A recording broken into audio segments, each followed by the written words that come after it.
Hey everyone, this is Anton from PocketNow.com, Michael behind the camera. We are in Barcelona for the 2013 MWC, Samsung showing off the Galaxy Note 8.0. We're taking a look at it right now.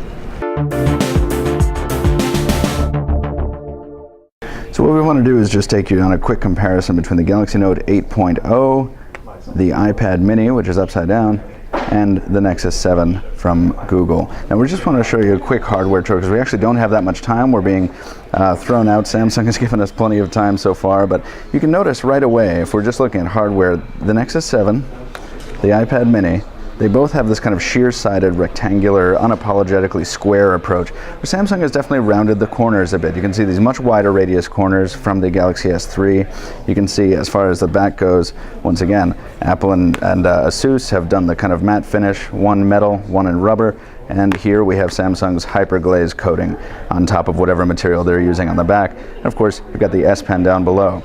As far as cameras go, this is a 5-megapixel camera on the iPad mini, matched on the Note 8.0. No camera, of course, on the Nexus 7. Front-facing cameras on all of them. You can see they've all got their volume controls in the same place. IR blaster on the Note 8.0, which is not present on either of the other units. Flipping around to the other side, we can see another significant difference. The Galaxy Note 8.0, the only one not with a SIM card, but with a micro SD card slot. So that is definitely worth noting. And we hop around to the front here for the displays. The Nexus 7's display is a 1280 by 800 display at 216 ppi. The iPad mini is a 1024 by 768 display at 7.9 inches, kicking out 163 ppi.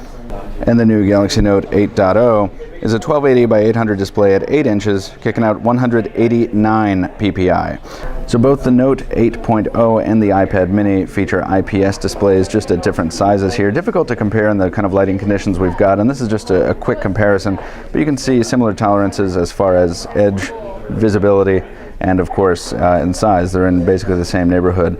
And hopping over to the Nexus 7 for a quick display comparison. Difficult to do, of course, because TouchWiz throws up the wallpaper behind there, so we have exposure variances here, but the differences in pixel density, while they are definitely notable, are not instantly noticeable when you hop in here. We're not looking at these pixels here and saying, wow, this is crazy jagged. We're going to have a little more detailed look at that in the future, but right now, all three of these panels offer their ups, their downs, and we're not seeing clear winners in any of them. And just to wrap it up on the processor side, the iPad mini is of course rocking that A5 processor with 1 gig of RAM. The Nexus 7 has the Tegra 3, and the Galaxy Note 8.0, the newest of the bunch, is bringing an Exynos quad-core at 1.6 gigahertz, backed up by 2 gigs of RAM. So once again, that is just a quick comparison between the Nexus 7, the iPad mini, and the Galaxy Note 8.0. We're going to have a lot more on this device as Samsung brings it to us. Michael Fisher with Pocket Now. Stay tuned for more.